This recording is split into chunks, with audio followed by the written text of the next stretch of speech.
Hello my dear students, I am Pranjit Tripathi wishing you all a very good morning. In the previous videos I have taught you about this chapter, that is chapter 2nd of physics, human eye and the colorful world.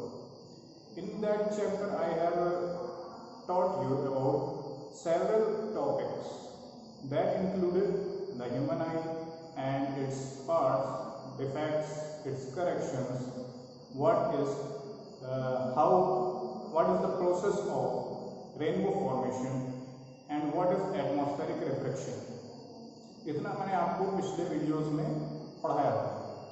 Today I will teach you a little portion that is remaining in this chapter, that is of atmospheric refraction, the cases of atmospheric refraction.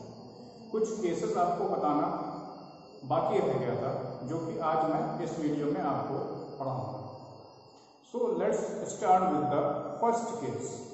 First case is twinkling of stars.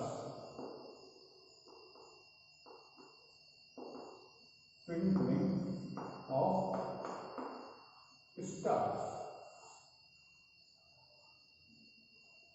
The question arises that why do stars twinkle? जो हमारे तारे हैं वो twinkle क्यों करते हैं, टिमटिमाते क्यों हैं? उनकी वजह क्या है? Atmospheric reflection. सबसे पहली वजह तो ये है, the reason is atmospheric reflection. लेकिन ये होता कैसे है तो वो बताने के लिए सबसे पहले आप समझिए कि this is our earth and आप लोग जानते ही हैं कि अर्थ के चारों सराउंडिंग है जिसको कि हम बोलते हैं एटमॉस्फेयर.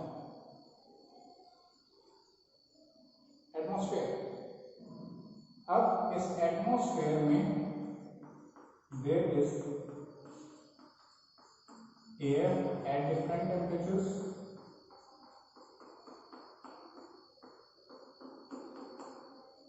यूजुअली अर्थ के एटमॉस्फेयर में जो एयर है वो है कोल्ड इन नेचर. और क्योंकि स्टार्स जो हैं, these stars are located at very far distance from Earth. Let us consider a star that is an example of a point source. माना कि एक ये स्टार है जो कि एक पॉइंट सोर्स ऑफ लाइट. अब इस स्टार से you know that star is a form of luminous source. It has its own light. अब जब लाइट रेज इस स्टार से निकली, माना कि दो लाइट रेज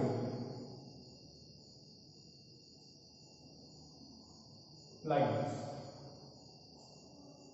अब जैसे ही ये दो लाइट रेज स्टार से निकली और हमारे अर्थ के एटमॉस्फेयर में इंटर की, दिस इज एटमॉस्फेयर, तो क्या होता है कि there is bending of light rays like this. उनकी क्या होती है? लाइट रेज की बेंडिंग होती है. क्यों बेंडिंग होती है? क्योंकि रिफ्रैक्टिव इंडेक्स जो है अर्थ एटमॉस्फेयर का वो क्या होता है? ज्यादा होता है. जहां पर रिफ्रैक्टिव इंडेक्स ज्यादा हो वहीं पर बेंडिंग होगी लाइट की एंड टुवर्ड्स द नॉर्मल. तो हमारे एटमॉस्फेयर में जो एयर है that is cold air. Cold air होने के कारण ये लाइट रेज जो आ रही थी स्टार से ये बेंड हुई और यहाँ पर जो भी यहाँ पर अर्थ के ऊपर जो भी व्यूअर है उसको ये दिखे.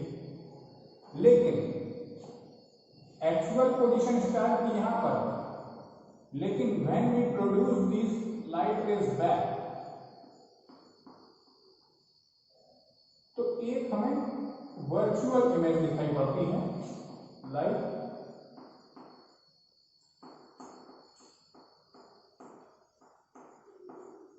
Like this. हमें एक वर्चुअल इमेज दिखाई पड़ती है. कहां पर? यहां. और ये वर्चुअल इमेज होती है well higher position.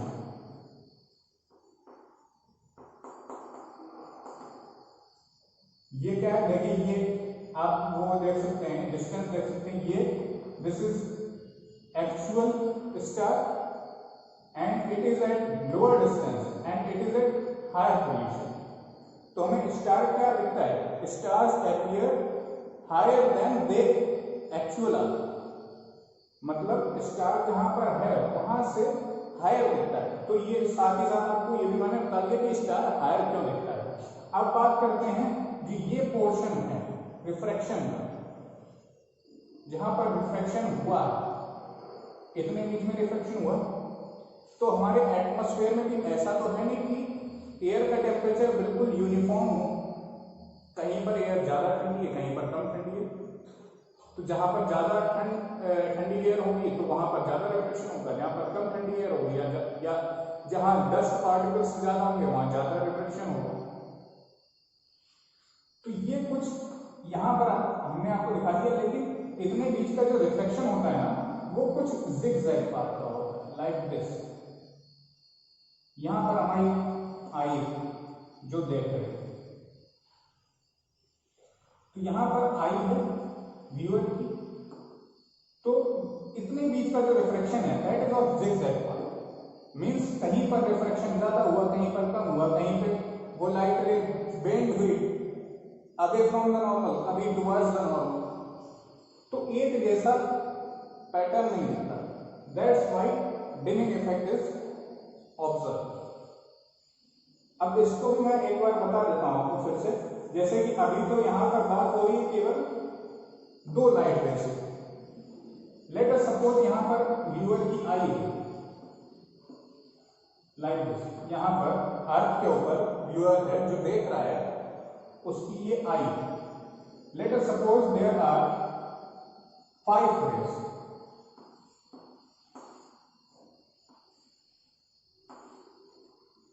This eye is seeing 5 rays of light that are coming from this star point source of light।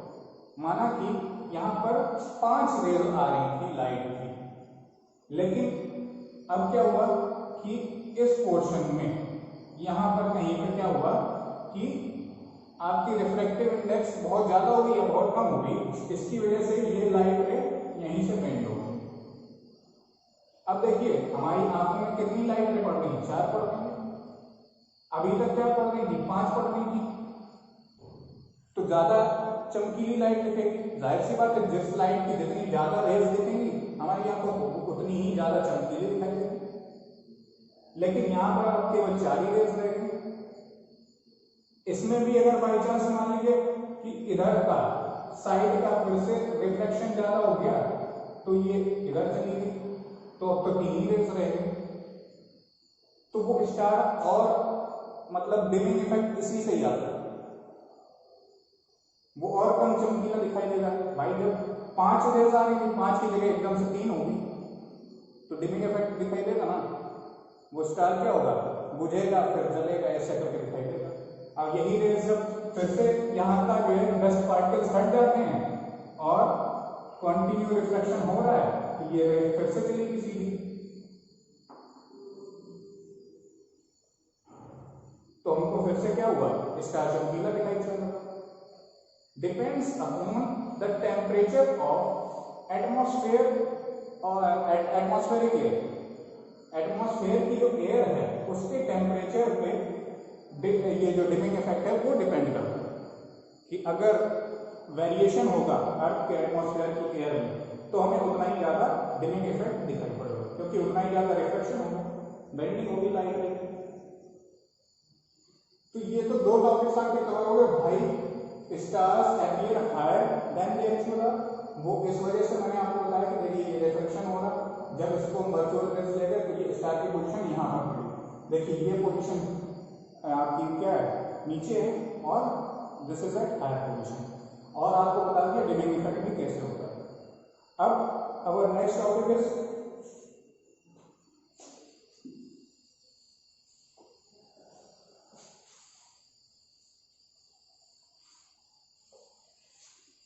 Why do planets not twinkle. Planet क्यों नहीं ट्विंकल करते?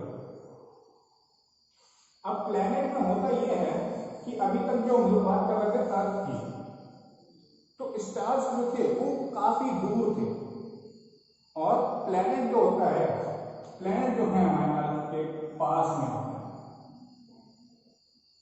ये हमारी earth and planets are very near to earth. और जो star था वो बहुत दूर था, इसलिए कुछ पॉइंट सोर्स ऐसा दिखाई पड़ता था हमें कि बहुत छोटा एक बिंदी टाइप की दिखाई देती है स्टार्स में। क्यों ऐसा होता है? क्योंकि वो पॉइंट सोर्स है लाइट। अब बात करते हैं जो प्लैनेट है वो कई प्रकार की पॉइंट सोर्स से मिलकर बना। फॉर एग्जाम्पल इस प्लैनेट में हम कई पॉइंट सोर्सेज ऑफ लाइट दिखा सकते हैं, लाइक दिस। अब जब ये कंबाइंड फॉर्म में हम लोग देखते हैं तो ये कुछ ऐसा है, मीन्स हर एक पॉइंट का एक अलग डिमिंग इफेक्ट रहता है इसमें। ये कॉम्बिनेशन है different point sources of light जो प्लेनेट है। अब क्योंकि डिफरेंट पॉइंट सोर्सेज का कॉम्बिनेशन है तो हर एक पॉइंट सोर्स का अलग डिमिंग इफेक्ट होगा, जैसा कि स्टार्स में होता था। अब इसमें होता ही है कि जब एक स्टार एक पॉइंट सोर्स डिम करता है तो दूसरा तेज जलता है।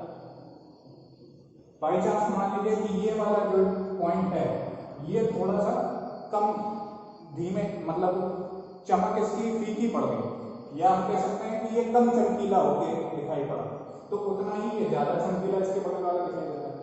तो डिमिंग इफेक्ट जो होता है इसका वो नलीफाइड हो जाता है, मीन्स बराबर हो जाता है। भाई एक कम चमकीला दिखेगा दूसरा ज्यादा चमकीला दिख जाएगा, तो वो एक हमें आंखों पे कोई न्यूट्रलाइज इफेक्ट दिखाई देता है, कोई ऐसा नहीं दिखाई देता। क्योंकि यहाँ पर सिंगल सोर्स था लाइट का, तो वो सिंगल सोर्स था तो वो जलेगा बुझेगा तो पता चलेगा। लेकिन यहाँ पर जब एक जल रहा है एक बुझ रहा है तो वो इफेक्ट जो है नलीफाइड हो जाता है। नलीफाइड मीन्स एक तरीके से न्यूट्रलाइज हो जाता है। तो ये कलेक्टिव फॉर्म में हमें एक साधारण नॉर्मल सी लाइट दिखती है प्लैनेट्स। जैसा कि प्लैनेट हमारा एक वीनस है, वीनस प्लैनेट दिखाई देता है, उसमें डिमिंग इफेक्ट नहीं दिखाई देता। क्यों? इसी की वजह से, क्योंकि वहां पर डिमिंग इफेक्ट नलीफाइड हो जाता है। So our next topic is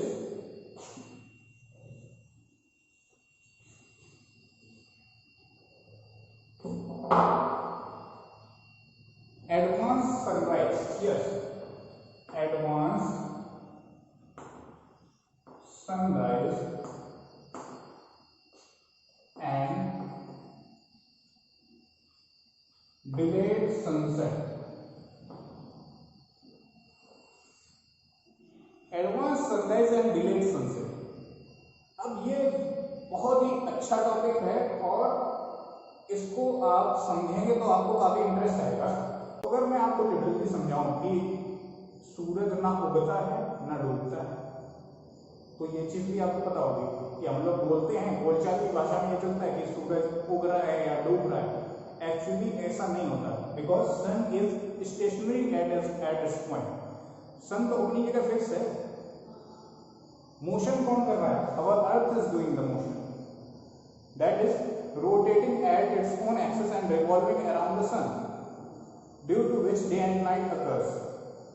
अब सनसेट का जब टाइम होता है तो जो सन की पोजीशन है वो हॉरिजॉन के जस्ट नीचे रहती है थोड़ा सा। अब सबसे पहली बात आती है कि व्हाट इज हॉरिजॉन? हॉरिजॉन क्या है? तो horizon is a horizontal line. For example our earth, this is our earth and A viewer. For example हमने बात की कोई व्यूअर है जो यहाँ पर अर्थ के ऊपर लाइक दिस, तो अर्थ का हॉरिजॉन है ये, this horizontal line is called horizon.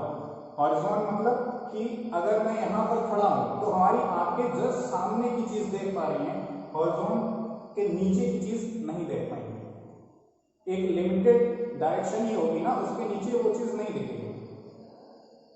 तो यहाँ पर जब व्यूअर है तो वो जस्ट सामने की चीज देख रहा है, हॉरिजॉन के नीचे है क्योंकि सन यहाँ पर कुछ,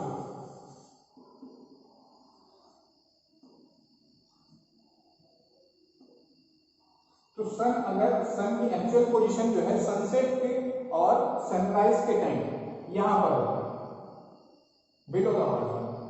अब अगर सन यहाँ पर होता एबव द हॉरिजॉन तो डायरेक्ट हमको इस व्यूअर को इमेज दिखाई देती सन की, कोई दिक्कत ही नहीं। यहाँ सूरज है, यहाँ से डायरेक्ट सन रेज आई व्यूअर को दिखती, लेकिन सन एक्चुअली होता कहाँ पर है, बिलो द हॉरिजॉन होता है सनसेट के टाइम, सनसेट और सनराइज दोनों के टाइम। तो अब क्योंकि सन यहाँ पर है तो यहाँ की रेज डायरेक्टली व्यूअर की आंखों तक नहीं पहुंच पाती। यहाँ की सन रेज ये यहीं पे आके ब्लॉक हो जाती है। देखिए व्यूअर तो यहाँ पर है तो ये सन रेज देखिए यहाँ पर आके ब्लॉक हो गई, यहाँ पर व्यूअर की आंखों में नहीं जा पाती। तो जो एक्चुअल पाथ होता है सन रेज का वो कैसा होता है, दैट इज लाइक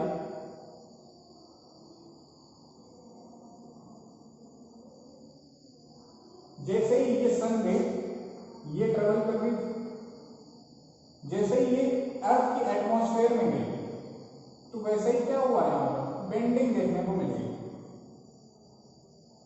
बेंडिंग क्यों, because of the atmosphere of earth. ये मैं चीज आपको बता चुका हूँ स्टार्स के केस में कि अर्थ का एक एटमॉस्फेयर होता है, उसकी डिफरेंट रिफ्लेक्टिव इंडेक्स होती है, तो रिफ्लेक्टिव इंडेक्स डिफरेंट होने के कारण उसमें बेंडिंग देखने को मिलती है। तो ऐसे ही मैं बाई चांस मान लीजिए कि एक देयर इज अ सेकंड रे लाइक दिस,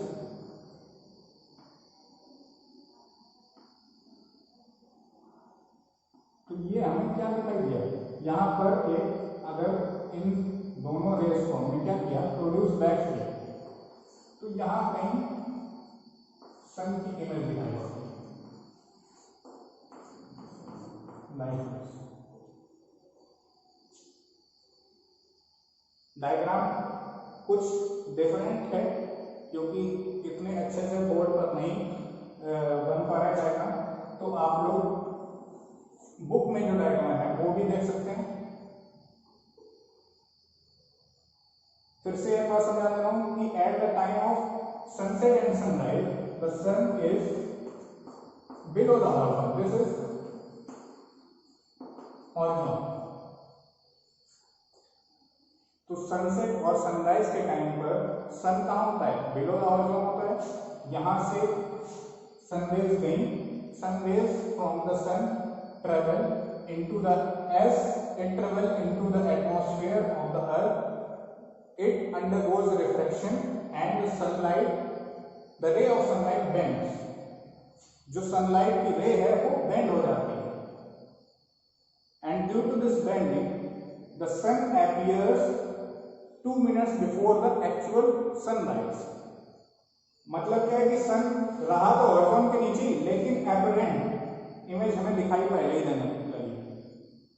तो आप लोग वो देख सकते हैं कि एपरेंट इमेज देखिए लगभग यहाँ पर ये दोनों रेज जो थी, ये दोनों रेज जो आई थी, ये भी रिफ्लेक्ट हुई, ये भी रिफ्लेक्ट हुई, जब इनको प्रोड्यूस बैक किया गया तो एपरेंट इमेज हमको यहाँ पर मिली। तो एक्चुअली सन की पोजीशन यहाँ पर है लेकिन दिख पा रहा है वहां पर। तो ये थी बात एडवांस सनराइज और delayed sunset. Now coming on our last topic, that is scattering of light.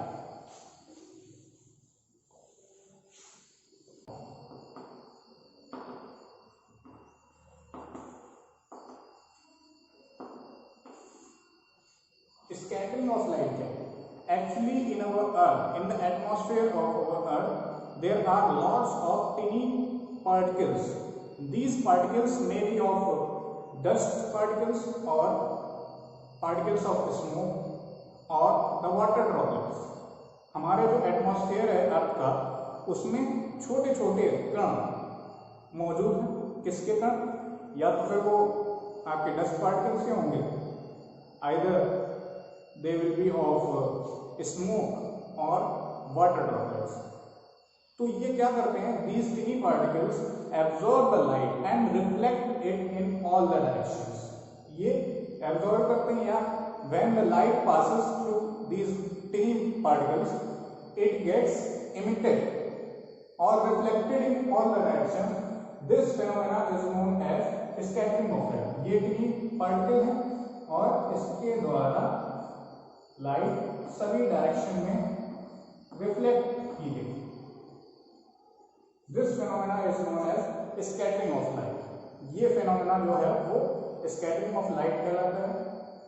Usually all the particles scatter the light, but जो बड़े पार्टिकल्स हैं, usually the large particles scatter all kind of light in equal angle.